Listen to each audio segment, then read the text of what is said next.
Bapak yang baik, terima kasih buat hidup yang luar biasa ini. Walaupun kami sedang berhadapan sama masalah mungkin hari ini, kami tahu bahwa Tuhan tidak pernah tinggalin kami. Bahkan masa depan kami ditanggung penuh sama Tuhan. Bahkan apapun yang sedang terjadi, apapun yang mungkin kami lihat keburukan di depan kami, Tuhan sedang bekerja di balik itu semuanya. Untuk selalu mendatangkan kebaikan bagi anak-anak Tuhan. Terima kasih Tuhan, hari ini kami disebut anak. Terima kasih kami disebut ahli waris. Kami disebut orang yang punya hak penuh atas semua janji Tuhan. Itu sebabnya Tuhan seperti Paulus katakan, kalau ada masalah justru kami bermegah. Bukan karena kami sombong, tapi karena kami tahu bahwa Tuhan ada di pihak kami. Tuhan yang bela kami. Terima kasih Bapak yang baik, kami mengucap syukur. Kami berterima kasih buat firman Tuhan yang menopang hidup. Kami sambut firman-Mu. Dalam nama Yesus kami berdoa, kita sama-sama katakan, amin. Amin, amin, amin. Silakan duduk, shalom. Oke. Dari pagi tadi kita sudah membahas tentang prinsip daripada sebuah komitmen, karena komitmen itu kalau saya lontarkan kata komitmen pasti di dalam benak kita akan mulai list-listnya gitu ya, ini cara saya komitmen begini. Yang terjadi adalah di tengah-tengah jalan kita akan mengalami yang namanya kebutaan rohani, kita akan mengalami keletihan, kita akan mengalami akhirnya hidup yang sangat burn out. Bahkan akhirnya kita stres, ikut Tuhan aja stres, bayangin coba. Kita tetap rasa tertuduh, kita rasa hal-hal yang saya lakukan ini gak ada gunanya. Bahkan kita kecapean sendiri. Nah, komitmen itu ketika kita lakukan seperti itu, kita lakukan sebenarnya tanpa kita sadari ya. Kita memulai sebuah komitmen dari titik yang salah, dari sebuah permulaan yang salah. Itu sebabnya izinkan saya untuk buka sama-sama dengan saudara di Lukas pasal yang ke-10. Dimulai dari ayat yang ke-38 sampai ayat 42. Ini adalah sebuah kisah yang sering kali mungkin kita udah sering dengar dan kita mungkin udah ya tahulah cerita ini. Tapi ada sebuah esensi yang luar biasa yang Yesus sedang ajarkan kepada kita supaya kita mengerti kalau saya datang kepada Tuhan, saya datangnya atau saya di dalam posisi seperti apa supaya saya merdeka di dalam Tuhan. Ketika Yesus dan murid-muridnya dalam perjalanan, tibalah ia di sebuah kampung, seorang perempuan yang bernama Marta menerima dia di rumahnya. Perempuan itu mempunyai seorang saudara yang bernama Maria. Maria duduk dekat kaki Tuhan, perhatikan ini, dan terus mendengarkan perkataannya. Maria duduk dekat kaki Tuhan dan terus mendengarkan perkataannya. Sedang Marta sibuk sekali melayani, ia mendekati Yesus dan berkata, Tuhan, tidakkah Engkau peduli bahwa saudaraku membiarkan aku melayani seorang diri, suruhlah dia membantu aku. Itu adalah ucapan orang-orang agamawi. Pelayanan dong. Lu kasih hidup lu sama Tuhan dong. Lu harus memberi hidup lu sama Tuhan dong. Itu udah bahasa kita lah. Bahasa orang agamawi. Salah? Enggak salah. Tetapi ketika dilakukannya tanpa sebelum ada sesuatu kondisi yang kita lakukan sebelum itu jadi salah semua. Apakah kitanya berbuat salah? Tidak sebenarnya. Tetapi akhirnya menjadi salah dalam tanda kutip yang membuat diri kita stres sendiri akhirnya. Dan kita tidak akan pernah bisa menjadi orang yang konsisten karena kita nggak ngerti alurnya.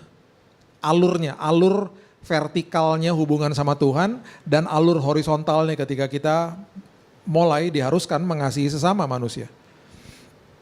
Akhirnya yang terjadi adalah Marta ini komplain. Dia bilang, suruh dong dia membantu aku, suruh dia pelayanan. Tiba-tiba ada sebuah kalimat yang mementahkan ini semuanya. Karena Yesus tiba-tiba bilang begini, Marta, Marta, engkau khawatir dan menyusahkan diri dengan banyak perkara. Ini dalam loh kalimat ini. Engkau menyusahkan diri, kalau saya bisa tambahkan narasi dalam bahasa Indonesia sehari-hari, engkau menyusahkan diri dengan prinsip-prinsip agamawi. Oke, sebelum saya lanjutkan, Bapak Ibu, kita harus paham bahwa agama itu adalah sebuah kepercayaan yang dilembagakan. Orang yang percaya sama Yesus dilembagakan menjadi sebuah agama namanya Kristen. Hari ini belum ada aja nih yang namanya agama pohon gitu ya. Orang percaya sama pohon dilembagakan jadi agama pohon. Agama lo apa? Pohon, ibadah lo di mana? Di hutan gitu. Belum ada. Kalau ada dilembagakan jadi tuh kayak begitu. Jadi semua apa yang dituhankan sama seseorang dan dia percaya sama Tuhan ini yang dia tuhankan dilembagakan jadi agama. Dan di dalam agama-agama ini, semua yang mengikut Tuhan itu, dia akan mulai dari titik memberi kepada Tuhan, kepada Tuhannya. Dengan semua ritual-ritual, tata-tata ibadah yang dia berharap Tuhannya dia itu berkenan sama dia, Tuhannya itu menjawab doanya, Tuhannya tidak menghukum dia. Itu titik memberi namanya. Titik orang-orang agamawi. Alkitab tidak pernah ngajarin itu. Catat itu baik-baik. Alkitab tidak pernah mengajarkan kita datang kepada Tuhan dari ranah agama. Yang seperti Marta lakukan. Makanya Yesus bilang begini, ngapain sih kamu menyibukkan diri dengan banyak perkara? Ngapain kamu nyibukin diri dengan banyak ritual-ritual dan tata-tata ibadah maksudnya? Perhatikan ini baik-baik. Sabat yang merupakan aturan daripada Yahudi dimentahkan sama Yesus, dia sengaja buat mujizat di hari Sabat.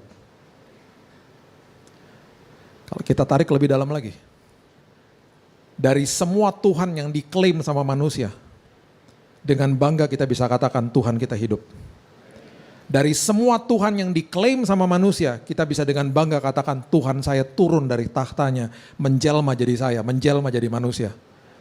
Dari semua Tuhan yang diklaim sama manusia, kita bisa katakan dengan bangga, sebelum saya lahir Tuhan saya udah menebus dosa saya. Sebelum saya lahir, dia sudah memberikan hidupnya untuk saya, dengan resiko saya tolak dia sebagai juru selamat saya. Yang adalah artinya, satu-satunya Tuhan yang turun dari tahtanya dan memberikan hidupnya untuk kita dan bilang gini sama kita, kamu datang kepada saya bukan dari titik memberi, kamu datang kepada saya dari titik menerima, bukan memberi. Makanya dia katakan begini sama Marta di ayat 42. Ini ya, ayat ini ya, ingat jangan pernah lupa, simpan dalam lubuk hatimu apa yang kau dengar dari firman Tuhan. Karena Amsal 4 ayat 20-23 mengatakan apapun yang kau dengar dari firman dan simpan dalam lubuk hatimu, itu sumber daripada kehidupan. Dikatakan begini, tetapi hanya satu saja yang perlu, Yesus loh yang ngomong. Hanya satu saja yang perlu, berarti tidak ada yang lebih perlu daripada ini, hanya satu saja yang perlu. Terus dia sambung, dia bilang begini, Maria telah memilih bagian yang terbaik. Gak ada yang lebih baik daripada ini. Dan ini tidak bisa diambil daripadanya. Sama siapapun. Sama ritual agama apapun gak bisa diambil daripadanya. Apa? Dia katakan kepada Marta, hanya satu saja yang perlu. Kamu sebelum melayani saya, sebelum kamu memberikan hidupmu yang terbaik kepada dunia, kepada saya, melayani saya, terlebih dahulu kamu duduk di kaki saya. Kamu belajar terima dari saya. Saya datang bawa hidup yang berkelimpahan. Kelimpahannya di dalam sini. Kamu belajar terima dari saya. Karena itu adalah bagian yang terbaik dan tidak akan bisa diambil daripadamu. Artinya kamu akan ngalami saya bukan seperti orang lain. Kamu akan ngalami saya, kamu dapat pewahyuan yang orang lain gak dapat. Itu maksud Yesus. Dan itu ya, kalau kita mengerti dengan benar. Saya gak punya waktu untuk bahas semuanya nih. Saya kalau udah bahas ini, saya suka cita hati saya. Bapak Ibu tahu gak, nanti Bapak Ibu baca sendiri deh, Yohanes 12. Beberapa hari sebelum Yesus naik ke kayu salib, siapa yang memecahkan botol minyak wangi yang harganya gaji setahun? 300 dinar itu gaji setahun loh itu. Dan pada saat itu spikenard yang adalah isi daripada botol itu didapatkan susah sekali dan itu didapatkan dari pegunungan yang hanya ada di Himalaya. Sejauh itu sampai itu menjadi sangat mahal dan itu spikenard itu bisa disimpan menjadi warisan bagi keturunan mereka, dipecahin sama Maria. Dilumurin ke kaki Yesus. Dipecahin loh. Ada yang suruh gak? Gak ada. Prinsipnya gini, kalau kita sudah belajar terima dari Tuhan, titiknya terima, berarti kita terima yang terbaik toh dari dia. Tanpa disuruh kita akan memberikan yang terbaik karena kita udah punya yang terbaik. That's the key. Dari atas mimbar selalu tiap minggu dibilang apa? Ayo berikan yang terbaik, berikan terbaik. Otomatis udah default nih ya. Orang-orang agamawi akan mikir apa? Saya harus nyanyi, saya dengar firman, saya pulang kasih persembahan, saya udah berikan yang terbaik tadi. Enak aja. Ini hanya bagian kecil kita datang ke sini. Bagian kecil daripada ibadah kita. Karena ibadah kita yang sejati ketika doa berkat disampaikan, kita tetap lakukan di luar sana firman Tuhan sepanjang minggu. Itu baru luar biasa. Kita tarik lagi lebih dalam, Nabi Hagai dikasih tahu sama Tuhan ratusan tahun sebelum Yesus lahir. Dikasih tahu apa? Nanti rumah yang akan terjadi, rumah yang terkemudian lebih megah daripada rumah yang terdahulu. Pikiran orang Yahudi, oh berarti ntar bangunan bait Allahnya lebih besar daripada bait Allah yang kita akan lihat hari ini. Itu semua dimentahkan sama Yesus. Sebentar lagi ada yang melebihi bait Allah. Mereka keluar dari bait Allah, Markus 13, mereka bilang ini batunya besar-besar Yesus. Yesus bilang begini, oh ini akan dihancurin nanti. Konotasi daripada kemegahan, ternyata bukan itu. Kemegahannya bukan bangunannya lagi. Karena Paulus bilang begini, tubuhmu adalah bait Roh Kudus.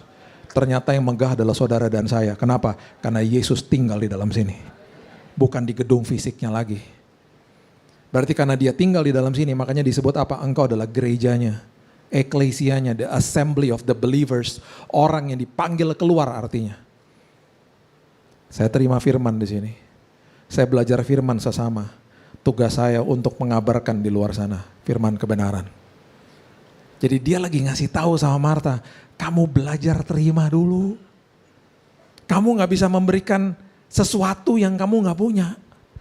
Saya gak bisa kasih botol minum ini kalau saya gak punya botol minum ini. Saya gak bisa kasih uang kalau saya gak punya uang. Saya gak bisa kasih yang terbaik kalau saya gak pernah punya yang terbaik. Makanya dia bilang hanya satu saja yang perlu.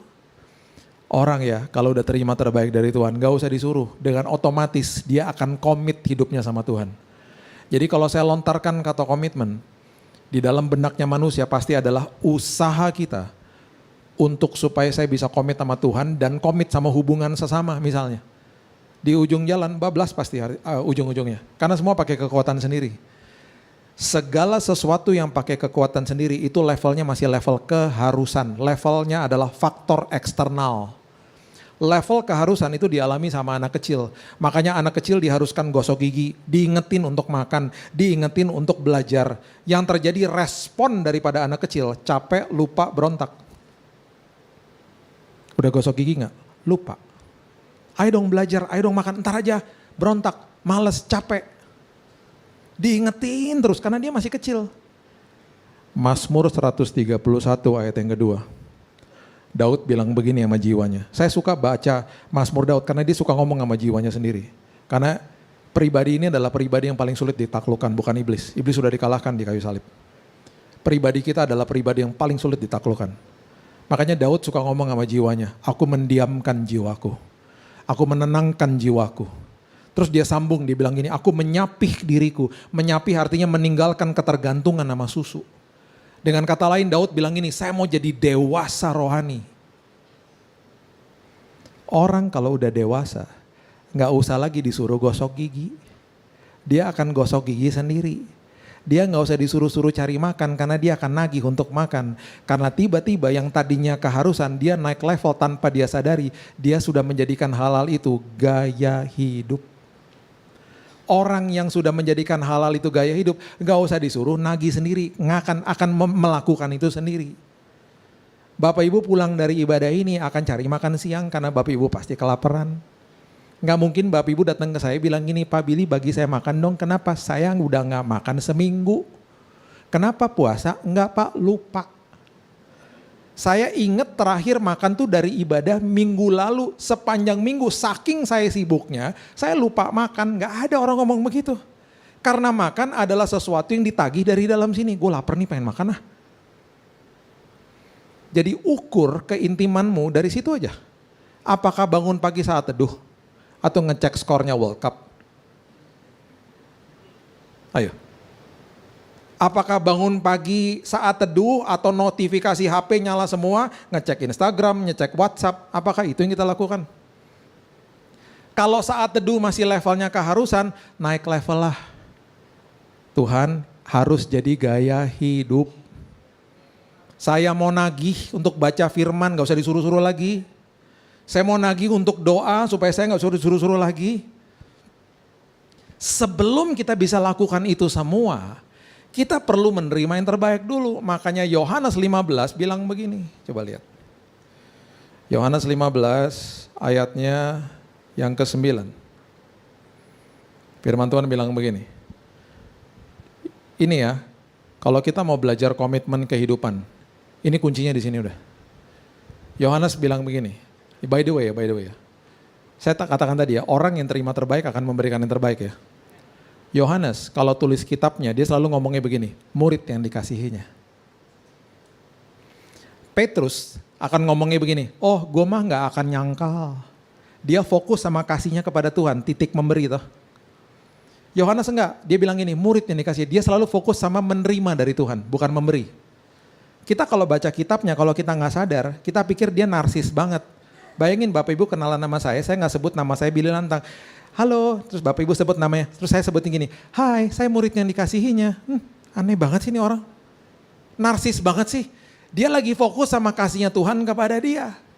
Oke, karena dia fokus sama kasihnya Tuhan kepada dia. Tadi firman Tuhan bilang apa? Hanya satu saja yang perlu, Maria telah memilih bagian yang terbaik, tidak akan bisa diambil daripadanya. Sekarang saya mau tanya, siapa murid yang paling dapat pewahyuan paling banyak dari semua murid yang lain? Yohanes. Gak usah jauh-jauh deh, kita baca salah satu perikop aja. Waktu Yesus bilang begini sama murid-muridnya, guys, bentar lagi ada yang menjual saya, ada yang mengkhianati saya. Apa yang terjadi? Petrus datengin Yohanes bilang ini, bro, tanyain bro sama dia siapa maksudnya. Karena semua murid tahu, dia paling sering dapat inside information dari Yesus. Itu udah ketahuan loh. Udah mulai ada presidennya tuh di situ tuh. Oke. Terus waktu Yesus ditangkap ya, semua murid kabur toh. Yang satu mengkhianati, satu menyangkal toh. Siapa yang berdiri di depan kayu salib? Memberanikan diri dengan risiko ditangkap? Yohanes. Makanya penulisan kitab Yohanes bukan sinoptik gospel. Dia dapat pewahyuan yang beda dari Injil-Injil yang lain. Bayangin dia mulai kitabnya dengan apa? Pada mulanya adalah firman. Wow. Itu dia lagi nulis sesuatu yang terjadi sebelum Kejadian 1 ayat 1. Dan bagi saya it's a mind blow, itu sesuatu yang luar biasa ketika dia bilang gini, firman menjelma jadi manusia. Siapa yang tulis? Yohanes. Waktu kejadian mujizat 5 roti dan 2 ikan, yang ngasih tahu itu disengaja sama Yesus siapa? Yohanes. Dia bilang begini, itu dilakukan sama Yesus untuk menguji Filipus karena dia sendiri tahu apa yang dia akan kerjakan. Itu disengaja mujizat itu, disetting murid-muridnya sama Yesus. Oke, terus semuanya mati martir toh murid Yesus. Siapa yang gak mati martir dan tetap dibuang ke pengasingan di Pulau Patmos dan tulis buku Wahyu? Yohanes. Kalimat tidak akan bisa diambil daripadamu. Orang yang belajar terima dari Tuhan akan sangat mudah pada akhirnya untuk mendengar suara Tuhan. Makanya Yesus bilang begini, kenapa sih kamu menyibukkan diri dengan banyak perkara? Kalau kamu datang kepada saya, kamu terima saya sebagai juru, namanya juga terima Yesus sebagai juru selamat. Terima dulu, mulai dari titik menerima. Makanya Yohanes 15 bilang begini ayat 9. Seperti Bapa telah mengasihi aku, demikian juga aku telah mengasihi kamu, tinggal di dalam kasihku. Ini kalimat ya, karena udah keseringan dibaca, udah terlalu biasa. Kalimat Tuhan mengasihi kita itu udah kalimat sangat biasa, udah gak ada esensi, udah gak ada artinya buat kita. Kita cuma amen-amen aja. Padahal ini kalimat luar biasa. Dia bilang gini, meno bahasa Yunani. Stay in my love. Itu kayak seorang bapak pegangin pundak anaknya. Nak, sadar. Aku tuh sayang banget sama kamu. Tapi aku gagal kemarin Pak. Aku gagal kemarin Dedi. Bapaknya bilang gini, kamu tetap anak saya. Kamu tetap ahli waris. Kamu tetap orang yang punya hak penuh atas semua janji saya, Roma 8 ayat 17. Posisi itu tidak akan pernah berubah. Itu sebabnya tinggal dalam kasihku. Belajar terima dari saya. Untuk saya mengingatkan diri saya, menyadari diri saya tentang ayat-ayat seperti begini. Kalau pagi saya bangun saya ngomong gini. Mengingatkan jiwa saya toh. Tuhan Yesus, terima kasih buat kasih-Mu yang tanpa kondisi. Terima kasih walaupun saya gagal, pernah gagal. Dan mungkin kemarin gagal. Engkau tidak pernah sedetik pun tinggalin saya. Tuhan Yesus terima kasih bahwa Engkau tidak pernah sedetik pun ninggalin aku. Terima kasih Tuhan bahwa salib-Mu adalah fokus dari kehidupan aku. Itu ya buat kita makin sadar tinggal dalam kasih-Nya. Karena Yang berikutnya luar biasa, dikatakan begini, jikalau kamu menuruti perintahku, kamu akan tinggal dalam kasihku seperti aku menuruti perintah Bapakku dan tinggal dalam kasihnya. Dikasih tahu urutannya. Lihatnya, aku tinggal dalam kasihnya Bapa, Bapa mengasihi aku, sekarang kamu tinggal dalam kasih aku. Supaya apa? Supaya kamu akan berbuah, buah yang berikutnya dikatakan di ayat yang ke-11, semuanya ini kukatakan kepadamu, supaya apa? Sukacitaku ada di dalam kamu dan sukacitamu jadi penuh. Buahnya jadi penuh. Sukacita itu buah roh. Temannya sukacita, dari temannya sukacita yang sering kali kita salah artikan itu namanya kebahagiaan. Itu letaknya di dalam jiwa. Di dalam jiwa tuh ada kehendak, ada emosi, ada perasaan. Di dalam jiwa yang kita rasakan adalah kebahagiaan atau kesenangan. Kesenangan bisa hilang kapan aja, sukacita gak bisa dicuri sama iblis. Karena dia buah roh, letaknya di dalam roh. Makanya beda. Oke? Nah, sebelum saya lanjutkan ke ayat yang ke-12, kalau kita mau lihat buah roh, itu ditulis di Galatia 5 ayat 22. Coba lihat. Galatia pasal yang ke-5, ayat yang ke-22. Coba lihat urutannya deh. Urutannya lihat. Dimulai dengan apa? Buah roh. Kasih toh, tinggal dalam kasih kan? Habis kasih apa? Sukacita. Habis sukacita apa? Damai sejahtera toh. Sekarang saya akan buktikan betapa dahsyatnya Alkitab kita, betapa dahsyatnya tidak ada kontradiktif dalam Alkitab. Coba lihat Filipi 4 ayat 4-7. Urutannya jelas ya, tinggal dalam kasihku, buah roh berikutnya adalah sukacita, kemudian ada damai sejahtera toh. Sekarang coba lihat Filipi 4 ayat 4-7. Dimulai dengan kalimat apa? Bersukacitalah. Dimulai dari bersukacita kan? Bersukacitalah senantiasa dalam Tuhan. Sekali lagi kukatakan bersukacitalah. Hendaklah kebaikan hatimu diketahui semua orang Tuhan sudah dekat. Janganlah hendaknya kamu khawatir tentang apapun juga. Nyatakan dalam segala hal keinginanmu kepada Allah dalam doa dan permohonan dengan ucapan syukur. Ditutup dengan ayat 7. Coba lihat. Damai sejahtera Allah yang melampaui segala akal akan memelihara hati dan pikiranmu dalam Kristus. Kasih, sukacita, damai sejahtera. Dimulai sama apa? Sukacita.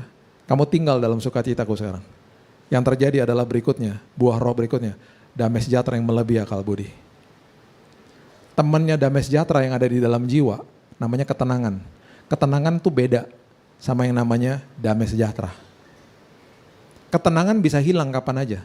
Damai sejahtera gak bisa dicuri sama iblis. Saya waktu dirawat di rumah sakit, ada kesenangan dan ketenangan gak? Ya gak ada lah. Mana ada orang masuk rumah sakit seneng, terus WhatsAppin di WhatsApp grup, guys gue masuk rumah sakit, gue happy banget guys. Lu datang ke sini bawa martabak, kita hangout di sini guys, gue senang banget guys. Gak ada orang begitu. Gak ada dokter datang terus bilang gini, bapak udah sembuh, boleh pulang ya besok. Janganlah dok, aku senang banget lah dok di sini. Gak ada orang begitu. Gak ada orang yang tenang di rumah sakit. Saya di lantai 8, lantai kemo, mati orang kanan kiri saya. Karena itu pengidap kanker semua seperti saya. Hampir semuanya orang yang ada di lantai saya, kanan, kiri, depan, belakang, mati orangnya. Yang saya dengar tak teriakan, yang saya dengar jeritan dan tangisan tiap hari.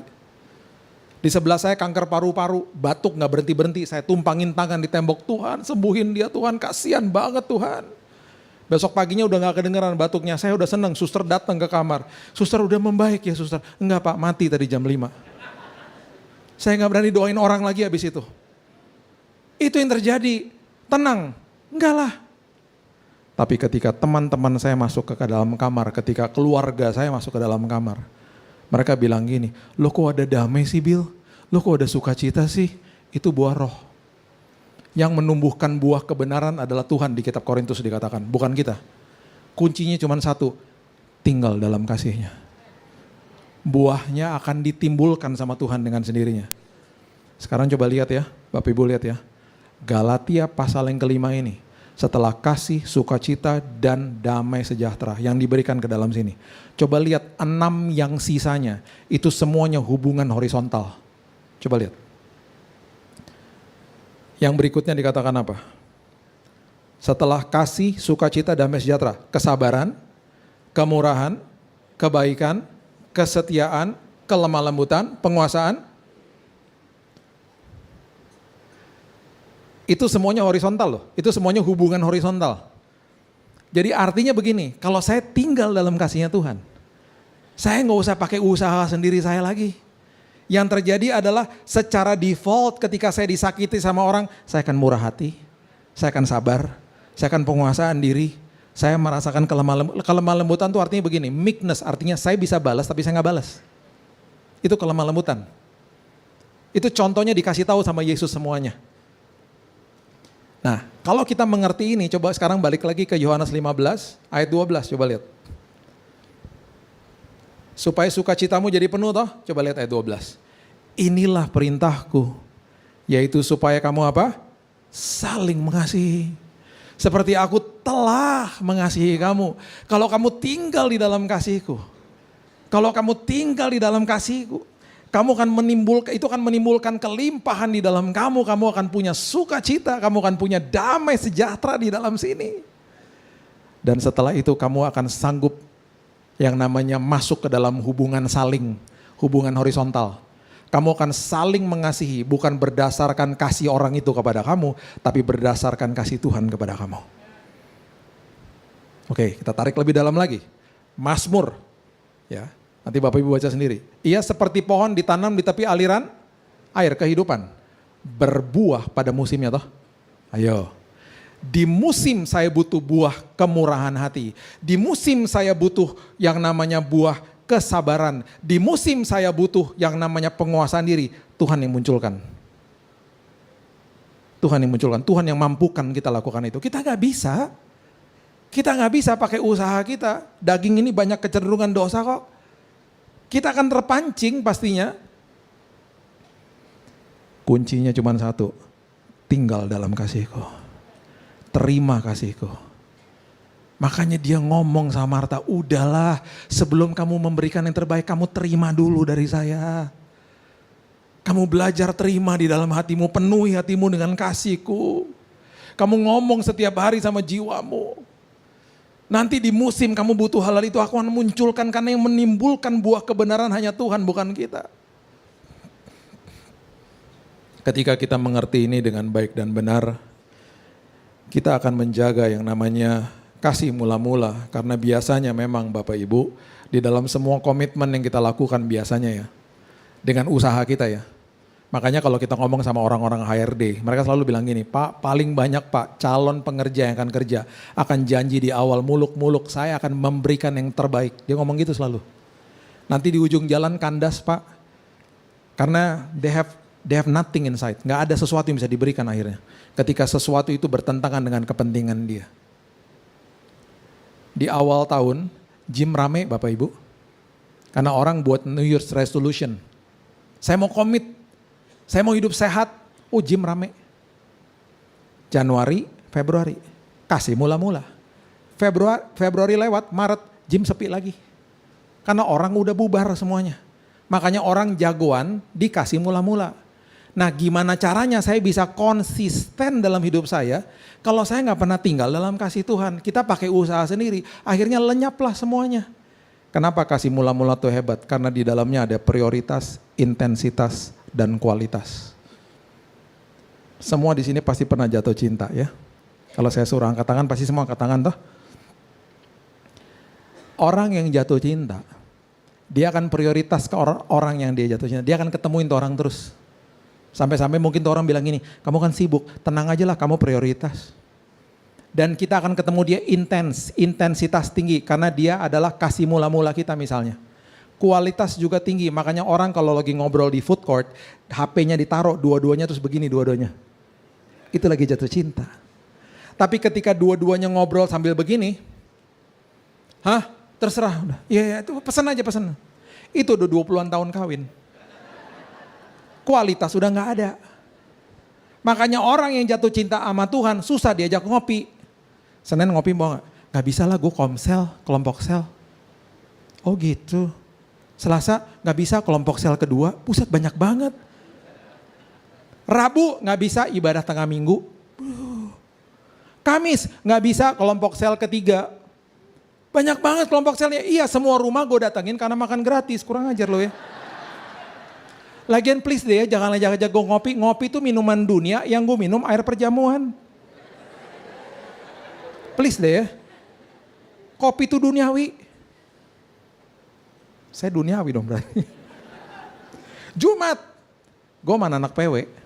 Emang lu bisa musik? Gue hangout sama mereka, gue belajar musik. Sabtu, youth. Lu kan udah tua, jangan salah, semua lapisan ibadah gue datengin. Youth, sekolah minggu, kaum ibu, gue datengin semuanya. Gue haus bro, haus. Minggu, ya lalu kagak tahu WTC 6 kali ibadah, 6 kali. Gue lagi minta sama Pak Wiryo, minta kunci gereja. Kalau butuh gue tinggal dalam gereja, gue udah gak usah pergi kemana. Udahlah, ngopi itu duniawi bro. Tungguin aja 6 bulan. Tanya lagi, bisa ngopi gak? Bisa lah, gue fleksibel mas sekarang.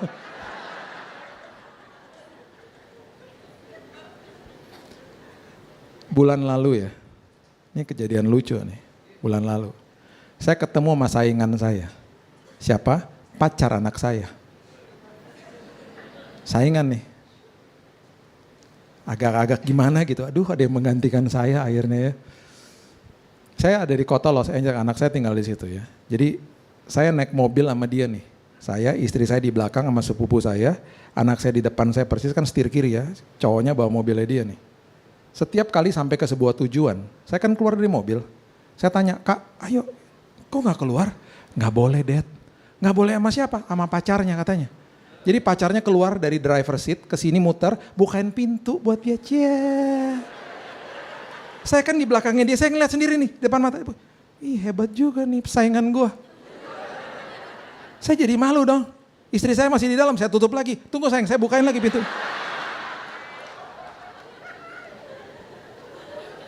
Jadi setiap kali pergi saya bilang, tunggu. Saya malu sama dia. Bukan pintu. Saya pegang tangan istri saya, dia bilang, kamu sweet banget. Sampai di Jakarta saya udah gak bukan pintu lagi. Kok kamu gak bikin pintu? Udahlah kita udah di Jakarta lah, udahlah. Anak kita udah kagak lihat, udahlah aman lah. Kamu kan tahu aku sayang sama kamu, udahlah aman. Itu kasih mula-mula. Sampai saya telepon-teleponan sama anak saya bilang gini, Kak kalau sampai kamu jadian sama dia Kak, Dedi mau lihat tuh 5 tahun lagi masih gak buka pintu. Hebat juga tuh cowoknya. By the way saya sejahtera sama dia ya. Anak cinta Tuhan soalnya. Karena berapa tahun yang lalu anak saya sempat dekat sama cowok, dia bilang, Dad aku gak mau sama dia. Dia gak seperti Dedi katanya. Saya lihat fotonya, ya iyalah dia ada rambutnya. Bukan itu Dad, dia gak cinta Tuhan, gak kayak Dedi. Maka, oke, paham. Yang jelas lah ngomongnya gitu. Jadi saya bilang sama dia, kalau kamu sampai nikah sama dia, saya mau lihat tuh 5 tahun lagi masih dibukain gak pintu. Karena kasih mula-mula begitu, prioritas, intensitas, kualitas. Nah kalau kita tinggal di dalam Tuhan itu sama dengan konsisten loh. Nah orang yang konsisten dimintai pendapat sama orang lain karena dia konsisten. Orang yang konsisten dikasih tanggung jawab sama orang lain karena dia konsisten. Dia berkhotbah lewat tindakannya dia. Gak usah pakai mulutnya udah. Karena dia konsisten. Nah orang-orang seperti begini yang luar biasa. Setiap kali kita komitmen setelah kita mengerti ini. Jangan kaget kalau yang namanya komitmen itu selalu diuji. Komitmen selalu diuji. Perhatikan ini baik-baik. Nanti satu hari kita bahas firman ini. Alkitab mengatakan Tuhan itu adalah ahli bangunan dari hidup kita. Oke? Dan salah satu materi yang mahal yang dia pakai untuk membangun hidup kita adalah, jangan kaget, masalah. Jadi masalah hidupmu dipakai sama Tuhan sebagai materi yang mahal untuk mempermalukan si iblis. Untuk membangun hidup kita. Mempunyai karakter yang menjadi tahan uji dan teguh dalam iman. Jadi kalau ada masalah bilang gini, Engkau adalah ahli bangunan ya Tuhan, Engkau yang mengerjakan segala-galanya. Tugas saya cuma satu, tinggal dalam kasih-Mu. Bangun hidupku ya Tuhan. Bangun hidupku pakai masalah Tuhan. Di situ keintiman yang makin tajam aku akan rasakan bersama dengan Engkau. Makanya dulu waktu lagi anak saya masih kecil, pendeknya kan segini. Berdiri di dalam lift yang paling belakang nih. Dia selalu tarik-tarik celana saya. Dad, gendong dong, gendong. Saya bilang, susah nak, ini liftnya penuh orang. Sampai satu hari saya sadar bahwa sependek dia di lift paling belakang itu sumpek banget di bawah situ. Bapak Ibu bisa bayangin berdiri di lift paling belakang, nanti kalau gak percaya giniin aja badannya. Pemandangannya gak enak. Yang udah ketawa udah dapat pewahyuan, yang belum ketawa maksudnya apa sih? Di saat itu ya, saya minta izin sama Mas di depan saya, Mas permisi ya Mas, saya gendong anak saya di lift yang penuh orang. Waktu saya gendong, di gendongan saya, mukanya langsung begini, lega. Waktu mukanya lega, liftnya masih rame gak? Masih rame. Kenapa mukanya lega? Karena pandangannya dia setinggi sama pandangan saya. Kalau lagi lewatin masalah bilang ini, Tuhan gendong aku Tuhan. Supaya mataku melihat perspektifnya Tuhan, bukan perspektif aku di bawah. Supaya aku lihat dari Raja Wali Tuhan dari atas. Terbang kayak Raja Wali. Bapak Ibu, kalau kita tinggal dalam kasihnya, kita tahu kita lagi digendong sama dia, sukacita timbul. Damai sejahtera timbul. Masih ada masalah gak? Masih ada. Masih ada. Gak bisa dicuri udah. Berbuah pada musimnya. Di musim saya butuh sukacita ditimbulkan sama Tuhan. Di musim saya butuh damai sejahtera dimunculkan sama Tuhan. Tugas kita cuman tinggal dalam kasihnya. Seperti Maria. Dan semua komitmen seperti begini selalu ada tandanya. Orang yang komit selalu ada tandanya. Coba lihat Lukas pasal yang ke-24. Lukas pasal yang ke-24 ayat 38. Firman Tuhan mengatakan begini. Akan tetapi ia berkata kepada mereka, mengapa kamu terkejut dan apa sebabnya timbul keraguan-raguan di dalam hati kamu? Keraguan-raguan, kegelapan dunia, kebimbangan, ketakutan yang ada di dalam dunia selalu dijawab sama tanda. Tandanya apa? Coba lihat. Lihatlah tanganku dan kakiku, kata Yesus. Aku sendirilah ini, rabalah aku, lihatlah karena hantu tidak akan ada daging dan tulangnya seperti yang kamu lihat ada padaku. Dengan kata lain, Yesus lagi ngasih tahu sama orang yang ragu-ragu, lihat nih, tanda komitmen saya gak pernah turun dari salib. Nah Bapak Ibu, di dalam semua komitmen hidup kita, itu akan menghasilkan tanda secara lahiriah dan batiniah. Orang yang komit main tenis, kalau mau lihat dia komitmen main tenis, tangannya pasti gede sebelah. Lihat aja tangannya, kalau tangannya gak besar sebelah, dia gak komitmen main tenis. Orang yang komit di dalam sebuah bidang pengetahuan, ajak aja ngobrol, dia akan keluar dengan air. Seperti air keluar dengan semua pengetahuan yang dia sudah belajar, karena dia komit di situ. Orang yang komit sama narkoba, lihat aja ngobrol, beler pasti. Keganggu udah otaknya. Jadi semua yang kita komit itu akan ada hasilnya dan ada tandanya. Orang yang komit sama Tuhan, tandanya adalah kesaksian hidup. Dan buah roh yang pertama adalah sukacita. Oke, sebelum saya sampai ke situ ya. Saya kalau banyak orang bertanya, Pak, Bapak mengembalakan gereja nggak? Saya enggak. Saya bergerak di yayasan yang didirikan sama orang tua saya dari tahun 67, sudah 59 tahun. Ada satu divisi yang bantu hamba-hamba Tuhan di daerah. Udah 20 tahun saya pegang itu sama istri saya. Oke? Dan saya berarti sering ke daerah, sering ke gereja-gereja terpencil. Salah satunya di luar kota Wamena tahun lalu, saya pergi ke atas gunung dengan pelayanan namanya Mission Aviation Fellowship. Bulan April kemarin saya jadi dutanya mereka, sukarela ya. Saya sinergi sama mereka. Ini pesawat-pesawat kecil baling-baling digunakan sama pilot-pilot misionaris mengunjungi tempat-tempat yang terisolasi di atas gunung. Ya, serem kalau mau mendarat di atas gunung. Kalau mau mendarat muter-muter dulu supaya rakyatnya tahu kita mau mendarat supaya babinya dipeluk. Kalau enggak kita mendarat babinya lonong nabrak pesawat rusak.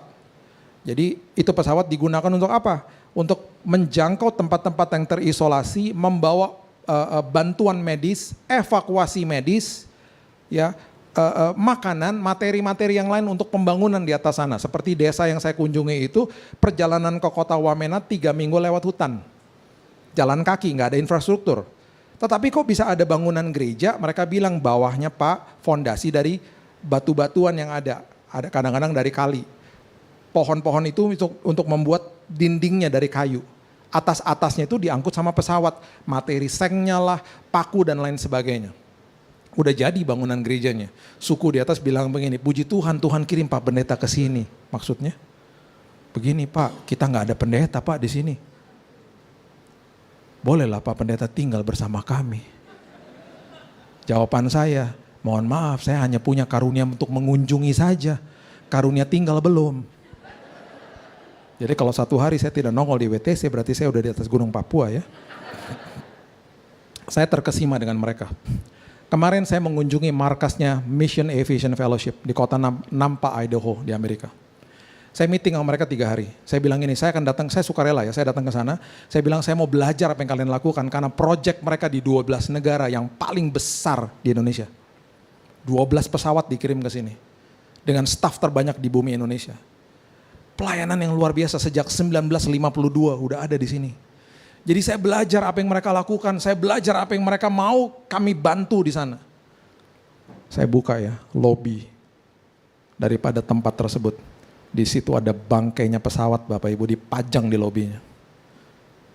Itu adalah bangkai pesawat dari seorang pilot MAF yang berkunjung ke sebuah suku di Ekuador, di hutan Amazon di tahun 1950. Yang udah dikasih tahu, Pak pilot hati-hati kalau mau mendarat, suku di bawah situ kejam Pak.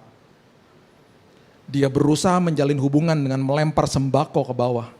Dan ketika dia merasa bahwa mereka sudah tersenyum dan oke, dia memberanikan diri untuk mendarat. Pertama semuanya berjalan oke-oke, tetapi tiba-tiba mungkin ada suara-suara sumbang di dalam sukunya. Mereka katakan dia adalah ancaman karena dia adalah orang asing. Pilot yang namanya Nate Saint ini dibunuh Bapak Ibu di situ. Jenazahnya dibuang ke sungai, pesawatnya pun dibuang ke sungai. Setelah berapa tahun setelah itu pesawatnya berhasil diangkat dari sungai, dipajang di markasnya MAF. Dan Bapak Ibu tahu, mereka tidak berhenti. Pelayanan ini terus berjalan, mereka terus bantu suku itu. Hari ini 80% dari suku itu sudah terima Yesus. Terima Yesus. Dan anak daripada Nate Saint, 2 anaknya, beberapa tahun yang lalu dibaptis di sungai di sana, di mana bapaknya dibuang jenazahnya. Ketika saya tanya, kok kalian mau sih lakukan ini? Ini jawaban mereka, karena terlebih dahulu Kristus telah mengasihi saya. Karena terlebih dahulu kami tinggal dalam kasih-Nya. Tadi saya udah katakan ya, saya tutup sama ini. Buah yang pertama, tanda yang pertama dari seorang yang komitmen tinggal dalam kasih Tuhan adalah sukacita toh. Kita udah baca tadi ya. Kemarin sebelum saya pulang ke airport, kami lagi jalan di daerah namanya Newport Beach, daerah rame lah. Saya, istri saya, anak saya sama beberapa teman-teman orang Indonesia, orang gereja lah. Tiba-tiba anak saya dengan isengnya bilang gini, Daddy kita TikTokan yuk. Hah? TikTokan di mana? Di sini. Nggak gitu kali, ini kan rame banyak orang. Udahlah Dad, sekali-sekali TikTokan sama aku di sini. Lagunya apa? Setinggi-tinggi yang langit, sedalam-dalamnya lautan yang lagi viral. Malu Kak, nggak bisa dancing. Udahlah Daddy terserah dance apa, aku dance apa terserah. Yuk, penting kita TikTokan di sini. Kapan lagi katanya? Udah nggak ada waktu. Entar lagi Daddy harus pulang. Dengan berat hati saya TikTokan sama dia. Jadi kalau lihat di IG saya abaikan aja ya, saya dipermalukan anak saya tuh. Lagi TikTokan, oke. Ada keluarga orang Amerika lewat kira-kira 50 meter depan saya. Ibunya nyamperin kita. Kalimat pertama yang dia ngomong kepada saya dan anak saya, dia bilang apa? I see joy in your face. Saya lihat sukacita dalam muka kalian berdua. Bolehkah saya ikut dancing sama kalian? Boleh aja Bu. Tapi saya kagak ngerti dancingnya apa, jadi kita 3 gaya berbeda-beda. Oke? Terus tahu nggak kalimat berikutnya dia bilang apa? Saya lihat sukacita dalam muka kamu. Karena sepanjang hidup saya kosong hidupnya. Empty. Saya pengen datengin kalian karena saya pengen merasakan sukacita walaupun cuma sebentar.